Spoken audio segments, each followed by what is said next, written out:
Donc, on va installer le matériel pour faire le TP levure, donc mesure respiration et fermentation. Donc, vous prenez la solution de levure que vous allez placer dans le bioréacteur. Donc, voilà, donc vous avez le bioréacteur. Donc, vous versez votre levure. Alors, il faut bien que ce soit rempli pour que les sondes puissent tremper dans la solution de levure. Il vaut mieux que ça déborde, c'est pas grave si ça déborde hein, sur les côtés. Donc là, vous voyez, vous avez le barreau magnétique, votre solution de levure, impeccable. Donc on va remettre la solution dans le bioréacteur. Donc là, il n'y a besoin de rien. Donc pensez bien aux encoches hein, sur les côtés. Donc pas besoin de lumière, pas besoin de miroir. Donc vous remettez le couvercle. Attention au sens, hein, je vous rappelle qu'il y a un sens, on ne le met pas n'importe comment. Et on appuie bien sur les côtés pour l'enclencher. Donc vous voyez, là on a tout. Maintenant, on va venir positionner nos sondes à l'intérieur. Donc on va mettre la sonde à oxygène, donc celle avec le gros manchon bleu, donc dans le plus gros trou évidemment, hein, on réfléchit, on se sert de la taille de la sonde et de la taille des trous, ça paraît évident. Ensuite vous avez ici la sonde à CO2 dissous, c'est celle qui nécessitera un calcul. Donc vous voyez, il faut bien positionner le petit élastique qui va vous permettre de mettre la sonde ni trop en surface, ni trop en profondeur. Et ensuite, vous allez venir positionner la sonde à éthanol à l'intérieur du troisième orifice. Donc c'est pareil, là vous avez un petit jointor noir. Donc le but c'est de regarder à l'intérieur de votre cuve. Donc là vous voyez que vos 3 sondes sont bien dans le liquide. On pourrait peut-être rajouter un petit peu de solution de levure pour la sonde à O2 qui est un petit peu en surface, les 2 autres ça va. Et surtout, il ne faut pas que ça touche le fond puisque au fond, vous voyez cette petite ombre blanche qui va être le barreau magnétique. Et quand on va mettre en route, voilà, vous voyez que le barreau magnétique va tourner. Et donc, il faut éviter à tout prix que le barreau vienne frapper, bien entendu, les têtes de sonde. Donc, sur le bureau, vous avez l'icône Capstone, la pyramide. Vous ouvrez votre pyramide, votre fichier. Donc là, malheureusement, il nous faut un fichier tout prêt. Donc, vous faites fichier, ouvrir l'expérience. Vous allez soit salle à 303, soit salle à 306 en fonction de la salle. Vous avez Capstone, Exaoki. Vous ouvrez, vous avez fichier Capstone. Vous prenez CO2 parce qu'il faut la formule de calcul.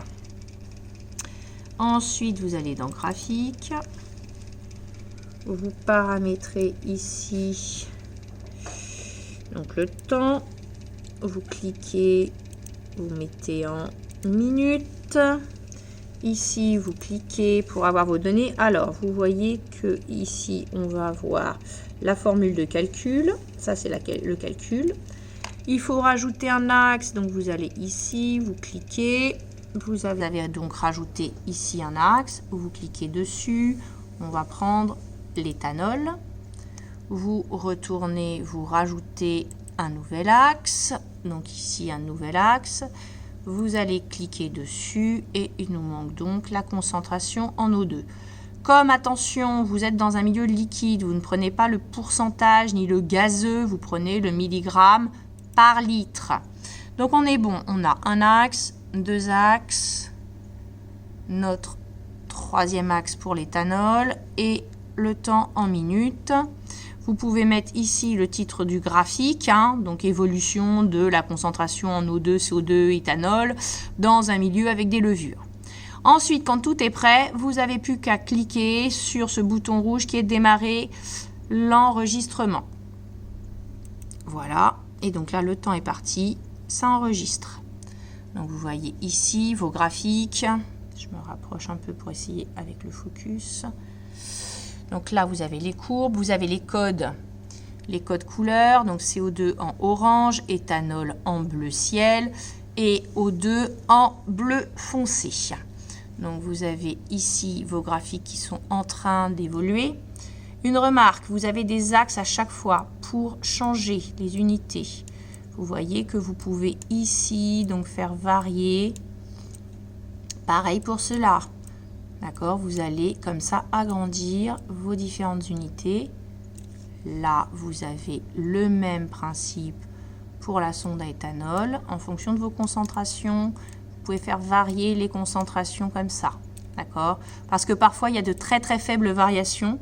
C'est le cas très souvent pour le dioxygène qui varie très très peu. Donc du coup, vous pouvez changer de concentration. Ensuite, vous voyez ici, avec la petite main, vous pouvez déplacer la courbe. Donc là, par contre, on commence déjà à voir concentration dioxygène. Vous voyez que ça diminue. Au niveau de ma concentration en CO2, on ne voit pas grand-chose. Donc, je vais à nouveau changer les échelles. Et je déplace. Alors, désolé, hein, le flou.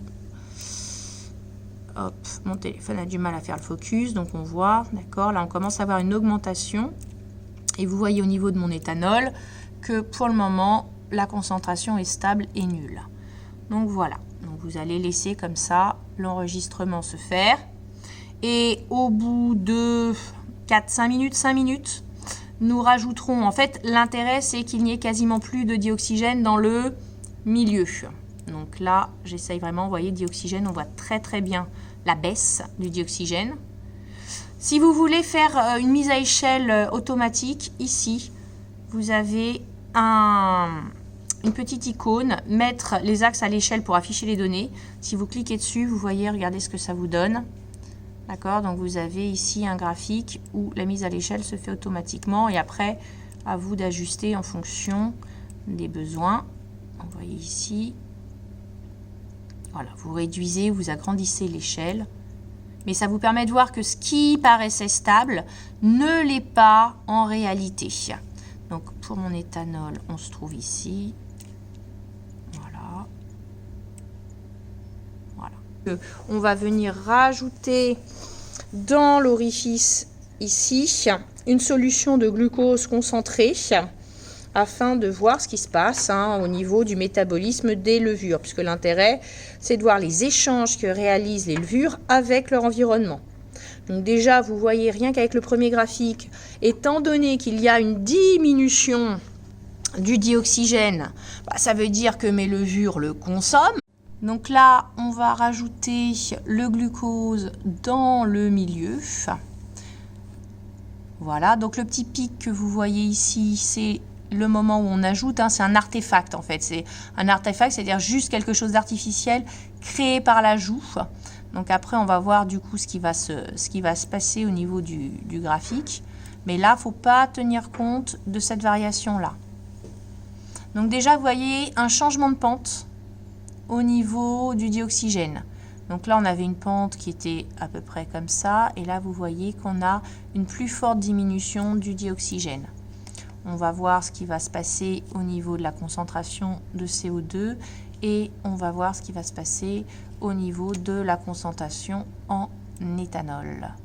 Donc l'éthanol, pour le moment, on est toujours très stable.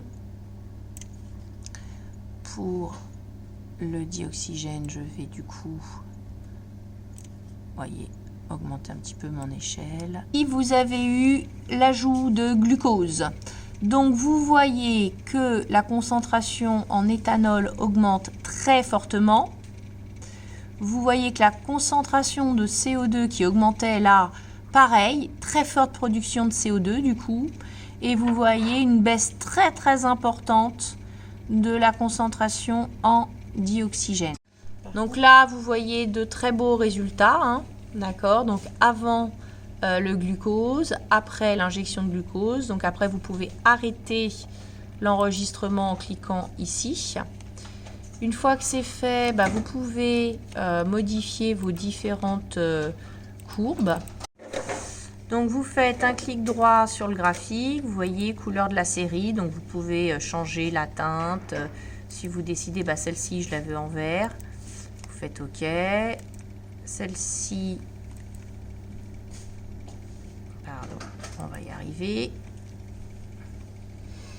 Un clic droit, celle-ci je la veux en rouge. Celle-ci, je la veux en jaune. Voilà, vous pouvez choisir vous-même vos données. Vous avez les propriétés de l'ensemble des données. Donc vous voyez à quel moment vous l'avez fait, la couleur. Vous pouvez changer les symboles aussi, hein, les formes, jeu des étoiles, jeu des triangles. Là, on est dans de l'esthétisme, hein, on n'est plus dans du travail. Ensuite, vous avez l'outil texte, donc pour mettre des légendes que vous pouvez placer aux endroits qui vous intéressent. Hein, si vous voulez mettre, voilà, tel graphique, c'est ça. Donc, vous faites pareil, vous remettez à chaque fois des légendes différentes. Donc, vous recliquez, vous positionnez. Alors, le problème, c'est d'attraper l'icône, vous voyez, parce que sinon, vous bougez, voilà. Non. Alors, le petit jeu, c'est attraper le rectangle sans attraper le graphique pour pouvoir le déplacer. Donc là, autant vous dire que c'est pas facile. Voilà. Et donc, vous pouvez mettre vos légendes, vos textes de courbe ici à l'intérieur. Autre fonctionnalité, donc vous avez ici un outil de coordonnées delta. En fait, c'est un point que vous pouvez placer sur les graphiques et vous voyez que vous obtenez les informations. Donc ici, vous avez des milligrammes par litre et vous avez le temps en minutes qui s'inscrit. Et si vous voulez un différentiel entre ça et un autre point, vous faites un clic droit, vous faites afficher l'outil delta. Vous avez un autre carré ici que vous allez positionner sur votre graphique. Et vous voyez que là, il vous donne à la fois le delta en temps. Donc ici, il s'est écoulé 4 minutes 308. Et vous avez eu un delta de 0,44 mg par litre. Donc je travaille sur quoi? Je travaille sur la concentration en O2. Donc ça vous permet d'avoir comme ça les valeurs. Et puis ici, après, vous voyez, vous pouvez déplacer hein, en fonction de vos besoins. Donc là, vous avez le différentiel entre ce point-là et ce point-là que vous pouvez mettre sur tous les graphiques. Hein. Donc très pratique, l'outil de coordonnées delta. Hop. Le seul petit souci, c'est de repérer effectivement, comme tout à l'heure, où était le carré. Le carré de départ, voilà. Il faut une bonne vue pour repérer les carrés et déplacer que les petits carrés. Là, donc vous voyez, moi je l'ai perdu. Il était là. Non, je ne l'ai pas. Je n'arrive pas, donc je refais un clic droit sur là. Voilà, il est là le deuxième. Non, toujours pas. Donc je reclique dessus. Afficher l'outil delta. Allez, il est où? Il est là mon petit carré. Alors si vous n'êtes pas... Voilà. Alors le côté vraiment compliqué de ce logiciel, c'est d'arriver à récupérer les données. Donc vous voyez ici, j'ai mon delta éthanol. D'accord, et j'ai encore mon temps et je peux faire ça pour chacun des graphiques.